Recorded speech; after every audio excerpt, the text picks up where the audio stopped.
So what is your profession? I'm a storyteller. Ah. And what do you do in your life to earn your living? I'm a storyteller. Yes, very nice. Do you live of storytelling? Yes. Oh, but where do you tell stories now? You mean children's schools? Yes, not only theaters. People pay, of course. Oh. Yes, but and it can go on and on like this.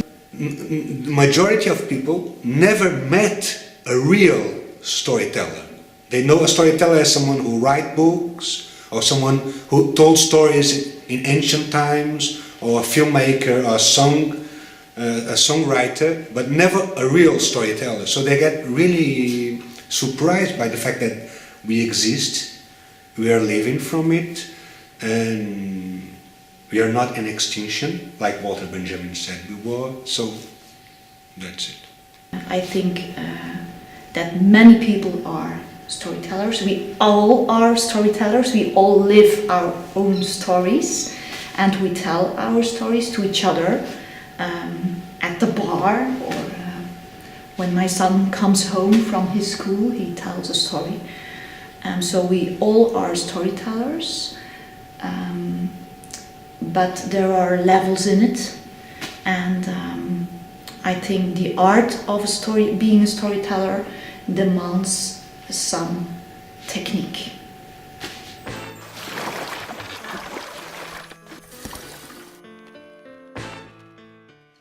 Storyteller. What does it mean? Well, for me today, after long years of experience, I can call myself a storyteller because I know a lot of stories. I have calculated that I know more than 300 stories, and I can tell stories for a whole week, 4 hours a day, with never telling a second time the same story. I can tell epics, I can tell myth, I can tell personal things, I can tell folk tales, novels, comics, whatever, as long as the stories I like and I can improve them in front of an audience.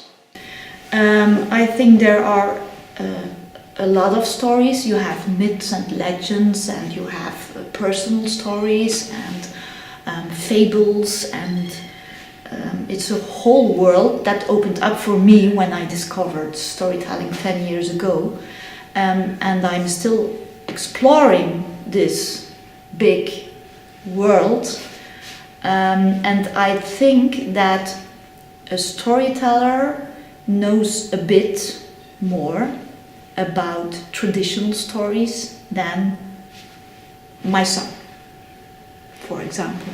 Yeah.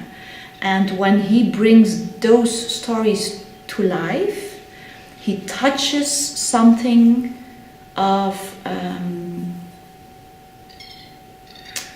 a universal consciousness that we all have, and that's brought to life again then, at that moment. Yeah, because all our personal stories are different, and they are not at the same time.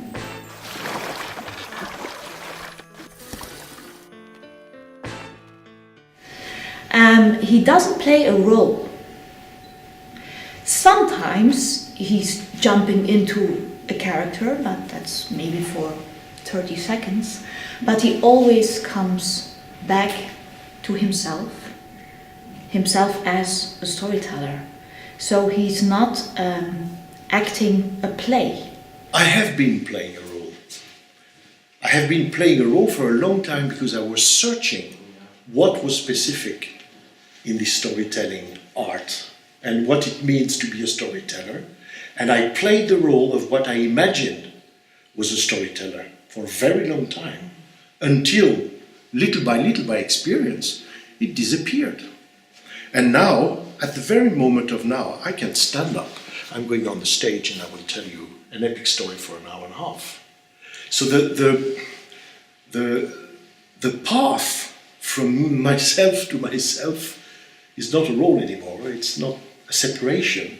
It's an enlargement of who you are, because you're going to call for more energy, you're going to fill up a room, you're going to fill up a big theater, you have to entertain 150 young children who has not a clue of what you're going to do. So you have to go from somewhere to somewhere else. And in that sense, I don't play a role, I just enlarge the inner storyteller, which is always there.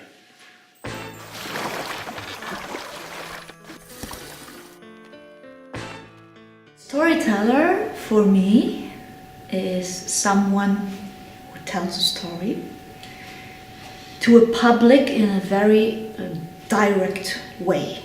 And often there's also some interaction. It's not needed, but often it's there. And there is this energy going between the storyteller and the public and back. So what is special, the special thing about storytelling, I believe, and the majority of storytellers would agree, Abi just said it, is this encounter between teller and listener. This relationship and the nature of this relationship, the proximity of it. And this proximity, this kind of relation, it's really a narrative strategy that many forms try to apply. For example, you have many filmmakers or writers that they recognize this as a narrative strategy and they try to recreate in the screen or in the book this proximity, this intimacy. Of course, they only can reproduce, they can imitate it, evoke it, but they cannot do it really, because you have to be there face to face, in presence. So in this point, specifically, I would say oral storytelling is the real deal. I don't need to see the audience. It can be in the dark. I can perform storytelling with completely dark. I don't need to see the people, because I feel them. And I can feel the energy when it's coming towards, not me, but towards the life of the story. And when the energy of the audience is coming to the life, wow! So the more people, the merrier. The more difficult it is, perhaps, but when it happens, it is much stronger. It's because there's much more humanity, much more different people, much more ages, much more life, in a way.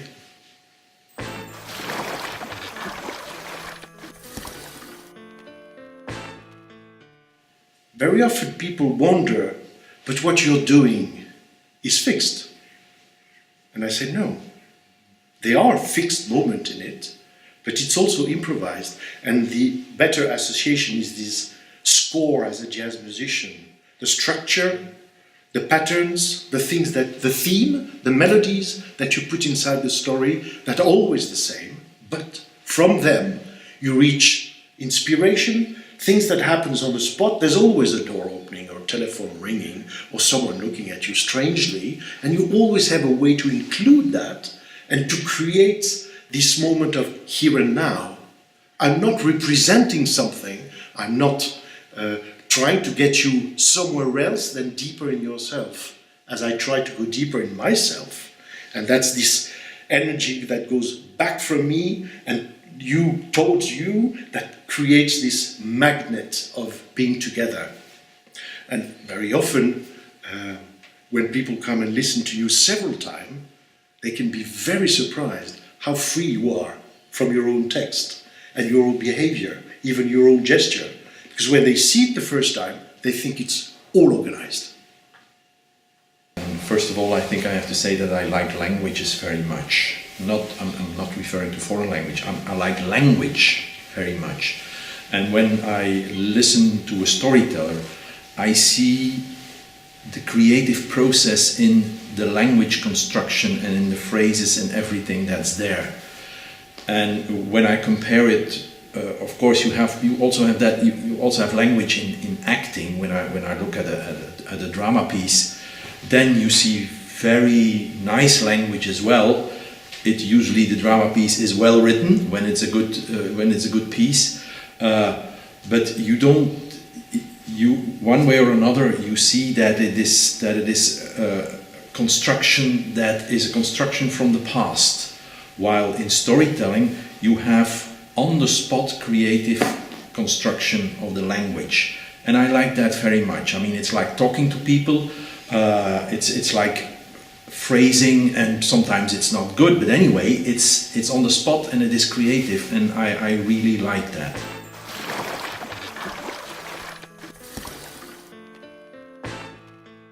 Well, we have the stories coming out of the traditional story world, the oral traditions where they transmitted the stories orally, and those sets of stories are very, I would say, from a dramaturgical point of view, really helpful to tell these stories. Now, if we don't think about the content, just about the fact that these have been orally told, so they've been in a context where they don't come from writing. If you go into fiction and try and tell fiction, can be very complicated to tell fiction because it's in a written language. It's literacy or literate language, whilst orally transmitted stories have a completely different structure, and if you learn that structure, I think it's much easier to tell different stories as well afterwards.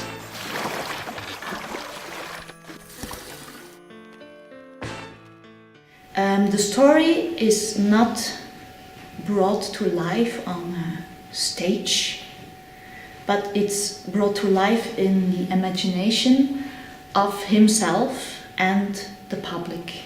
So that there is a common field when he tells a story in a good way. And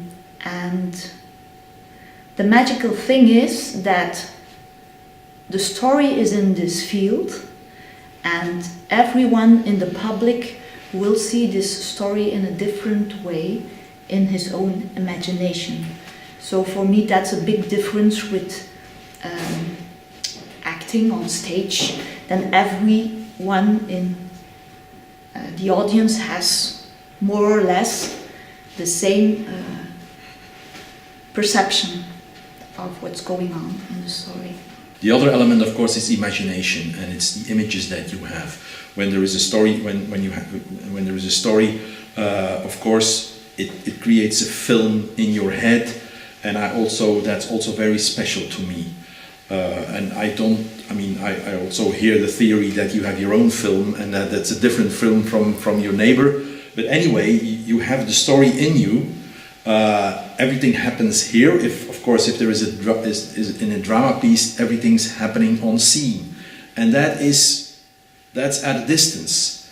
So I like the movie in my head. I like the storytelling. The storyteller walking me through the story and walking me through the images and the places, and indeed you switch from time, you switch from space, etc. And that movie is really very nice, and it's so intense that every time that I leave a storytelling performance, I always think, this is a story that I will never forget.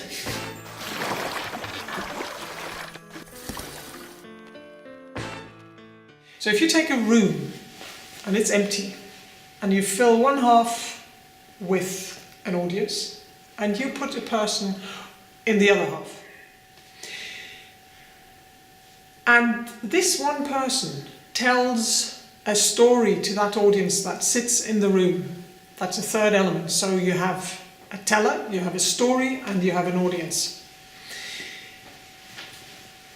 First of all, they all have to be in the same room, the teller and the audience. Then there is a story that is more than the teller, and it's more than the audience. And it appears whilst it is told through the words and the movement and the presence of the teller.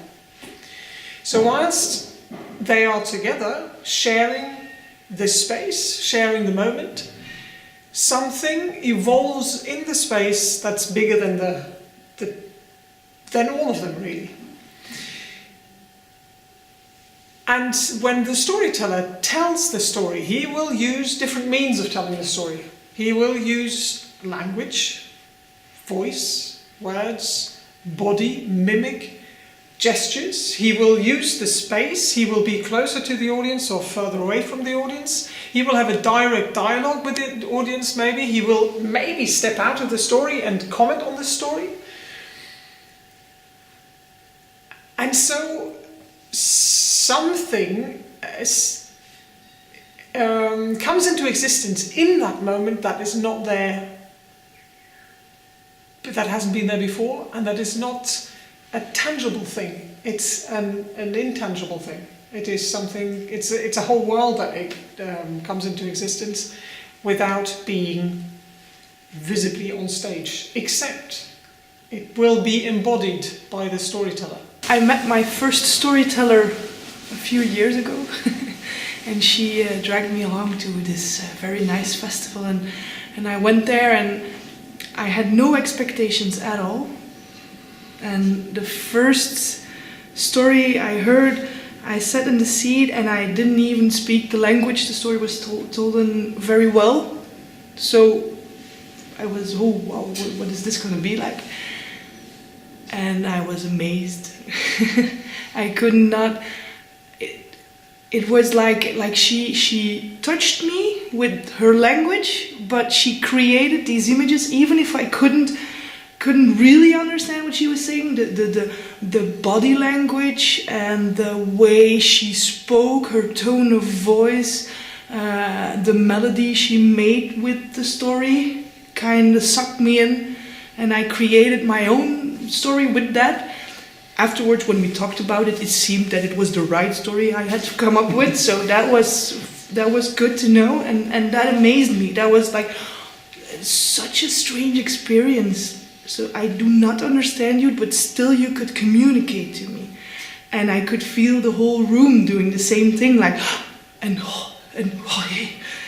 this is what I really loved, is the community, the proximity of a storyteller, the way he, even if he's like 10 or 15 meters away from you, the way he can suck you in slowly and then kind of push you away again and coming back at it, and that is magical actually.